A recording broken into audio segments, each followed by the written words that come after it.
Olá, eu sou o professor Dave. É um prazer enorme compartilhar contigo os meus conhecimentos na área de física. Nesta videoaula, irei abordar o tema dilatação térmica superficial. Venha comigo, vamos ao ponto desta aula.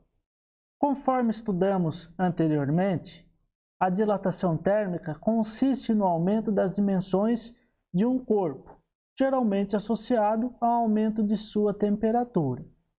Então, aqui nós temos a representação de um corpo, aqui nós temos uma figura que ilustra para a gente o efeito do aquecimento nas dimensões dele. Quando aquecido, o seu comprimento aumenta, a sua largura aumenta e a sua altura aumenta nas 3 dimensões. Porém, nós vamos estudar chapas metálicas. As chapas metálicas possuem 2 dimensões bem consideráveis e a espessura praticamente desconsideramos, porque o efeito ele se torna perceptível no comprimento e na largura. Por esse motivo, nós chamamos isso de dilatação de superfície ou dilatação superficial. Alguns autores utilizam para dilatação superficial a letra ΔS, S de superfície, outros utilizam ΔA como A de área. A equação que nós usamos para calcular a dilatação superficial de uma chapa metálica é dada por ΔA igual a I vezes beta vezes ΔT, onde ΔA representa a grandeza física, variação da área ou dilatação superficial. I é a grandeza física, área inicial, ΔT é a grandeza física, variação de temperatura, e beta é o coeficiente de dilatação superficial do material do qual é feita a placa metálica. Como a placa se dilata em 2 dimensões, largura e comprimento, nós temos uma relação direta entre o coeficiente de dilatação superficial e o coeficiente de dilatação linear, onde o coeficiente de dilatação superficial é 2 vezes maior do que o coeficiente de dilatação linear.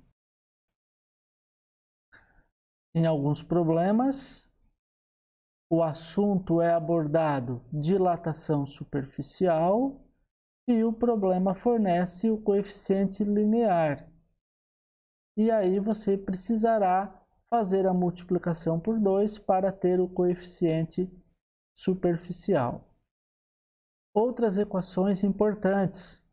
Uma placa contendo uma área inicial, ao ser aquecida, aumenta um pedacinho, então ela se dilata, tem uma dilatação superficial. Essa dilatação superficial adicionada com a área inicial vai dar a área final. Então, a área final da chapa vai ser a área inicial mais o pedacinho de dilatação. E esta fórmula poderá ser reescrita desta maneira, onde AI passa para o lado esquerdo, ficando AF menos AI. Então, a área final menos a área inicial dá a dilatação da área, ou dilatação superficial. Temos aqui o resumo das nossas fórmulas que nós utilizaremos para resolvermos os problemas envolvendo a dilatação térmica superficial. Então, a dilatação da área é igual à área inicial vezes beta vezes ΔT. A dilatação da área é a área final menos a área inicial. Variação da temperatura, temperatura final menos a inicial. E o coeficiente de dilatação superficial igual a 2 vezes o coeficiente de dilatação linear. Essa fórmula número 5 nada mais é do que a fórmula número 2 reescrita de maneira diferente. Se nós fizermos uma combinação entre a equação número 1 e a equação número 5, nós vamos ter mais uma equação.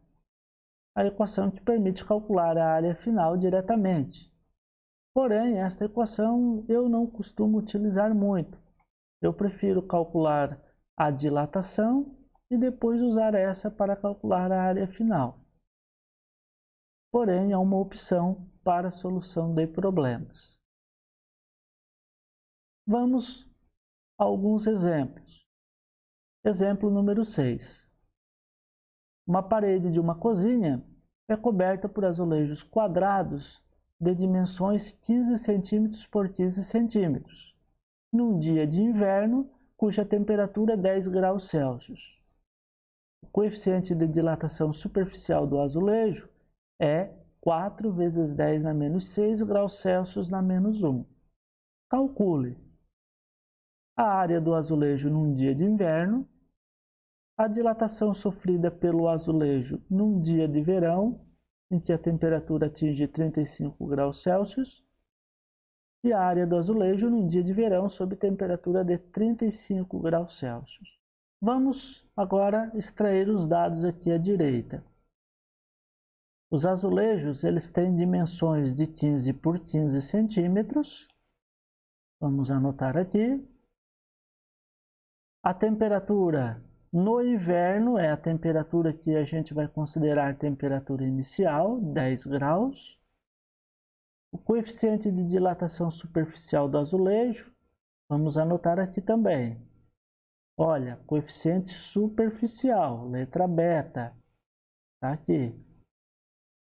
Calcule a área do azulejo num dia de inverno. Calcule a dilatação sofrida pelo azulejo num dia de verão, por isso a gente tem aqui a temperatura final vai ser 35. E a área do azulejo num dia de verão, sob a temperatura de 35 graus. Então, anotamos aqui a área inicial, a dilatação, ΔA, e a área final, representada por AF. Claro que a área no dia de 35 graus. Vamos à resolução do problema. Os dados estão aqui do lado. Como o problema pede para calcularmos a área inicial, e a gente sabe que o azulejo tem dimensões de 15 por 15, basta a gente fazer o cálculo de área, conforme a gente aprende na geometria. A área de um quadrado é lado vezes lado. Portanto, se multiplicarmos as dimensões 15 por 15, a gente vai ter a área do azulejo igual a 225 centímetros quadrados. Uma vez que a gente sabe a área inicial, nós podemos usar a equação da dilatação para calcularmos o quanto ele se dilata quando a temperatura subir de 10 para 35. Portanto, a área inicial a gente tem o valor, o beta, que é o coeficiente de dilatação, a gente também tem, e a variação de temperatura a gente sabe que aumentando de 10 para 35 dá uma variação de 25. Portanto, vamos fazer a continha do lado aqui, ó. Área inicial 225, coeficiente 4/10 na menos 6 e variação de temperatura 25 graus. Multiplicando 4 por 25 dá 100. 100 vezes 225 vai dar 22.500. Esse 10 na menos 6 mantemos. E o grau Celsius na menos 1 e o grau Celsius a gente simplifica. Sobrou centímetro quadrado. Como nós temos 10 na menos 6, agora a gente pega a vírgula e nós passamos 6 casas da direita para a esquerda, ficando então com o número 0,022500.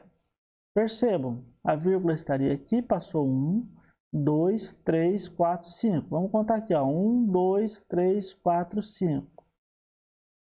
Como são 6 casas e só tínhamos 5, vamos acrescentar o 0 para dar 6 e a vírgula vai aqui na frente. E o 0 aqui só para finalizar.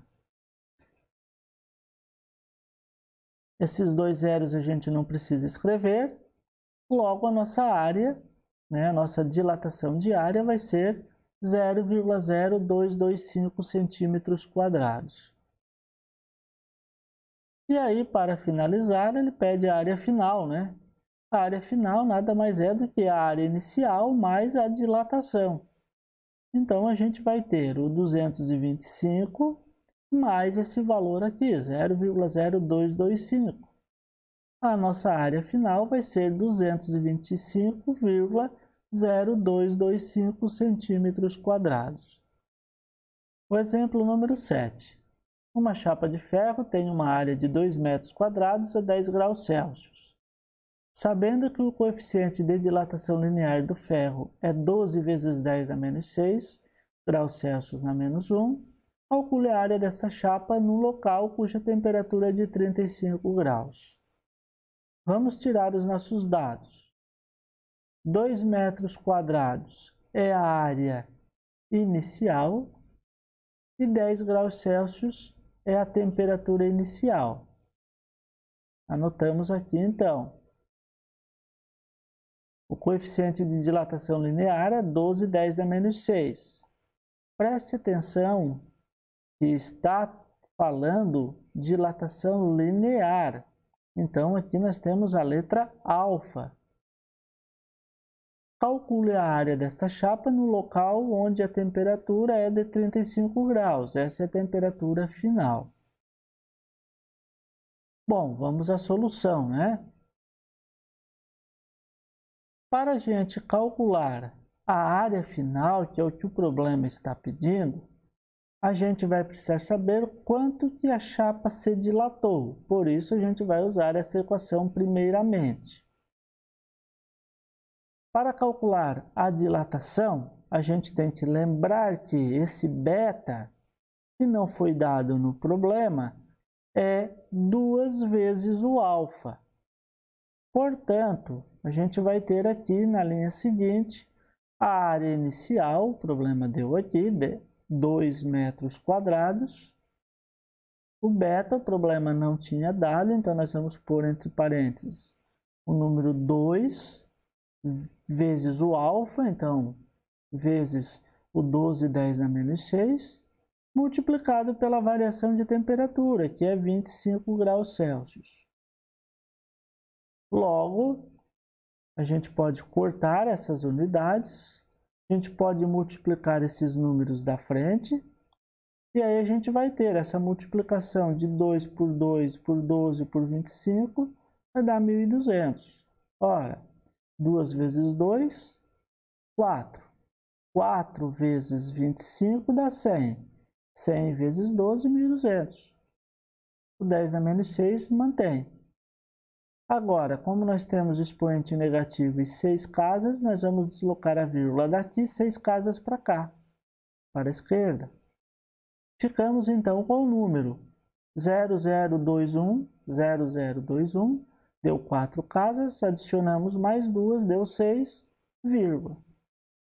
Logo, a dilatação de superfície será dada por 0,0012 metros quadrados.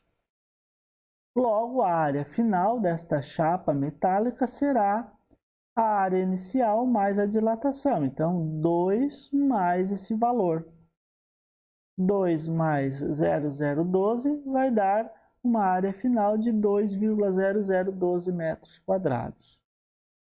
Eu trouxe esse exemplo, pessoal, para mostrar para vocês que algumas vezes o problema não dá diretamente o coeficiente de dilatação superficial e você precisa multiplicar por 2 para poder encontrar a resposta correta. Agora, pessoal, nós vamos assistir um vídeo que está disponível no canal do YouTube Física Vídeo, cujos autores são Leandro Assis e Cláudia Vieira. O link de acesso para o vídeo original está aqui, eu deixarei na descrição desta videoaula. Informo que este vídeo original não tinha narração, apenas um som de fundo. Eu fiz uma pequena edição extraindo o som de fundo, o som original, e uma narração do que estava acontecendo no experimento para melhor compreensão. Vamos lá, vamos ao vídeo. Temos os créditos iniciais.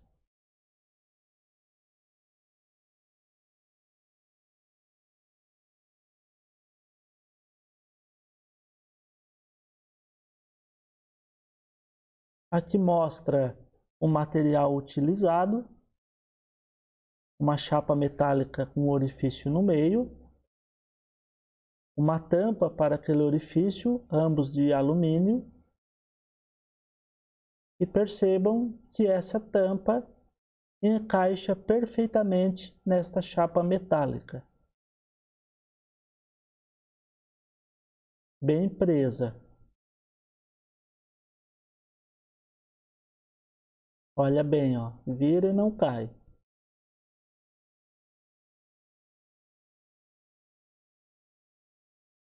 Ao aquecer a placa de alumínio, o que ocorrerá com o diâmetro do orifício?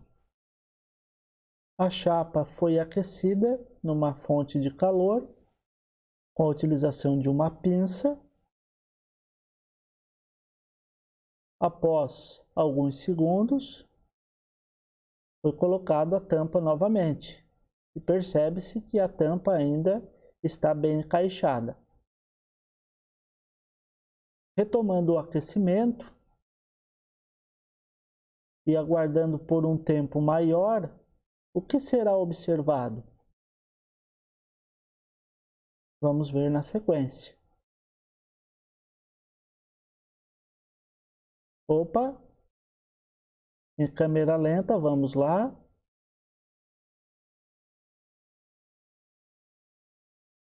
A tampa que estava bem justinha, olha, atravessou. Por quê? O que aconteceu? Aqui estão os créditos finais.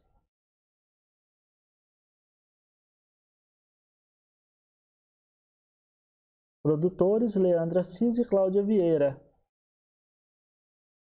Sob orientação de Lúcia Almeida. Projeto de extensão da Universidade Federal Fluminense.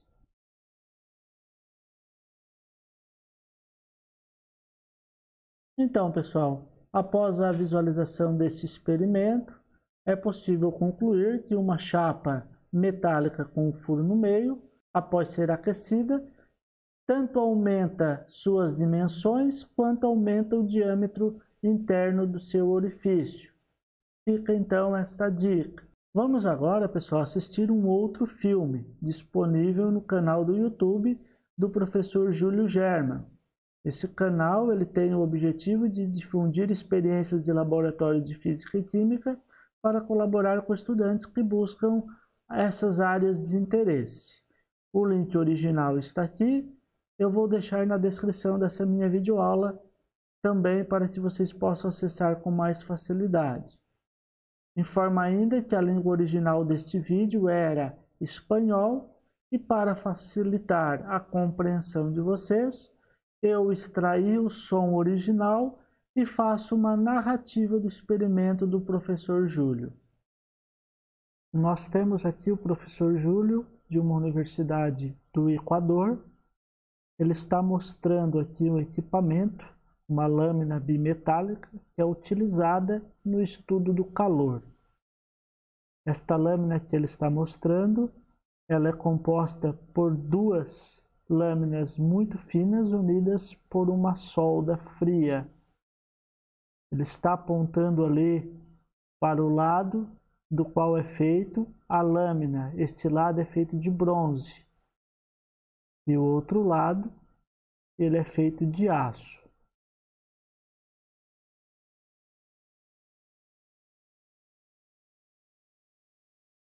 Ele então vai pegar esta lâmina, este conjunto de lâminas e vai submeter ao aquecimento. Com esse dispositivo, ele pode verificar qual dos materiais sofrerá maior dilatação quando aquecido.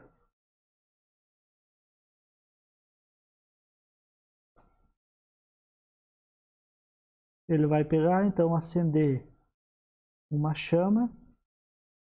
Ali tem álcool naquele vidrinho. E ele está dizendo que vai aquecer aquela lâmina por alguns segundos. E vai observar uma deformação ali, característica deste equipamento. Percebam que ele está aquecendo de ambos os lados. E olhem para a deformação. Ele está mostrando novamente o lado que ficou pelo lado de fora. Podem olhar ali que existem umas marcações. É bem discreta, mas dá para perceber e distinguir qual é o lado que tem aço e qual é o lado que tem bronze. Esse último aí é o lado que tem bronze. Ele está mostrando isso. O lado de bronze se curvou mais.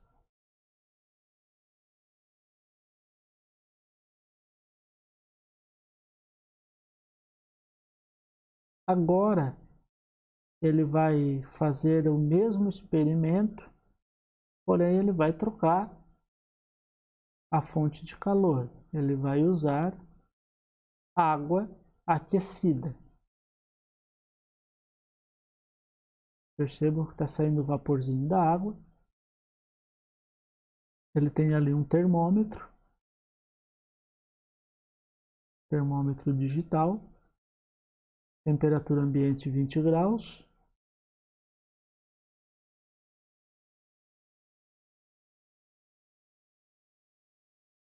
Ele vai apenas mostrar aqui que a temperatura da água está aproximadamente 90 graus.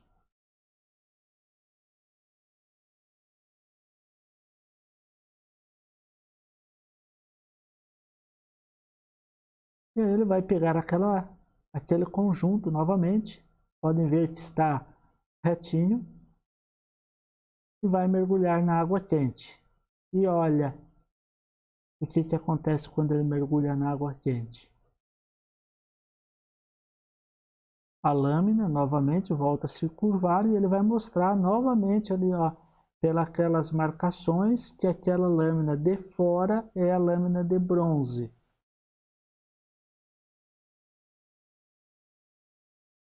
A gente não consegue ler bem, mas ali podem ver que tem alguns escritos na lâmina.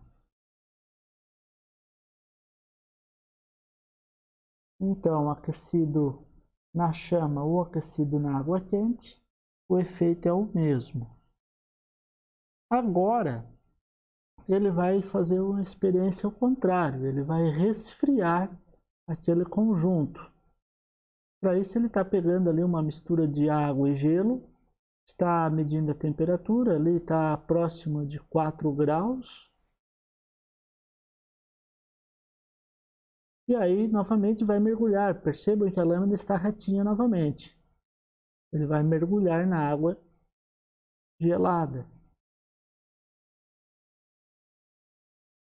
E aí ele vai mostrar para a gente novamente como ficou o conjunto após ser resfriado. E aí podem perceber que a parte de bronze, pode ver ali ó, pelas partes escritas, agora ficou pelo lado de dentro da curva. O aço ficou pelo lado de fora. Ele vai repetir a experiência para mostrar bem para a gente. Ó, a parte que tem algo escrito ali, a parte de bronze, ficou pelo lado de dentro da curva.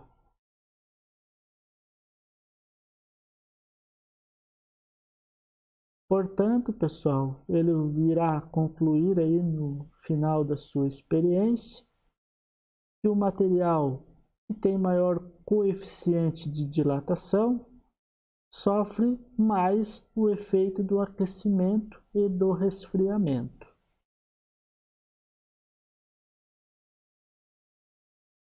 Então, pessoal, após assistirmos este vídeo, onde o professor Júlio mostrava uma lâmina bimetálica, a gente pode concluir então que toda lâmina bimetálica ela se curva quando aquecida. E a gente precisa verificar quais os metais que estão envolvidos e quais os coeficientes de dilatação de cada um deles. Neste caso aqui, então, só para concluirmos, nós temos uma lâmina bimetálica de latão e alumínio. O alumínio, conforme a tabela, apresenta um coeficiente de dilatação maior do que o latão. Logo, após o aquecimento, esta lâmina aqui, ela ficará curvada de que forma? Desta da esquerda ou desta da direita? Para você que pensou aí bastante, se o alumínio tem coeficiente maior do que o latão, certamente a resposta correta vai ser esta. E se por acaso nós resfriássemos esse conjunto, aí a curva seria para baixo. Bom, a resposta desta pergunta é esta, porque está falando o aquecimento. Pessoal, existem várias aplicações tecnológicas das lâminas bimetálicas. Eu vou apresentar aqui 3 para vocês. Um disjuntor, por exemplo, ele tem uma lâmina bimetálica no seu interior e quando aquecida ela se curva, fazendo desarmar o nosso disjuntor. Ou seja, se a corrente no circuito elétrico for maior do que a projetada para esse equipamento, o aquecimento desta lâmina é tanto que faz com que ela se curve e acabe desarmando o disjuntor. Vocês podem assistir um vídeo muito bacana, cujo link está aqui embaixo e eu deixarei na descrição. Neste canal do YouTube vai mostrar aí o funcionamento do disjuntor. Lá nesse vídeo vocês poderão ver esta lâmina bimetálica se curvando quando esse disjuntor está em funcionamento. Vale a pena acessar para ver este vídeo. Aqui, pessoal, nós temos uma outra aplicação tecnológica da lâmina bimetálica, o relé do pisca-pisca de um carro ou de uma moto. O equipamento, o relé é esse aqui ele está desmontado, aqui é uma visão lateral e aqui é uma visão sobre um outro ângulo. Neste vídeo vocês vão poder ver esta lâmina aqui se curvando e dando esses contatos, conforme essa figura da direita, acendendo e apagando a lâmpada do pisca. Muito bacana também vocês assistirem esse vídeo para saber uma aplicação da lâmina bimetálica. O link está aqui embaixo, mas eu deixarei na descrição desta videoaula. Também existe aqui uma aplicação nos termômetros bimetálicos. Se vocês olharem de frente e olharem aqui ele desmontado, né? Então o ponteiro, aqui estaria o ponteiro e aqui o pino central, e aqui uma lâmina que acaba quando aquecida se dilatando mais ou dilatando menos, fazendo com que esse ponteiro gire, acarretando aqui na marcação da temperatura. Então, pessoal, são várias aplicações das lâminas bimetálicas em diversos aparelhos do nosso dia a dia. Aqui são alguns exemplos e também nesse vídeo vocês poderão ver o funcionamento deste termômetro. Enfim, pessoal, concluímos mais esta videoaula. Espero que vocês tenham gostado e tenham aprendido esses tópicos abordados. Se você gostou dessa videoaula, não se esqueça, dê o seu like. Também não se esqueça de se inscrever neste canal e apertar o sininho para receber as notificações. Deixo aqui o meu forte abraço e nos vemos numa próxima videoaula. Até breve. Tchau, tchau.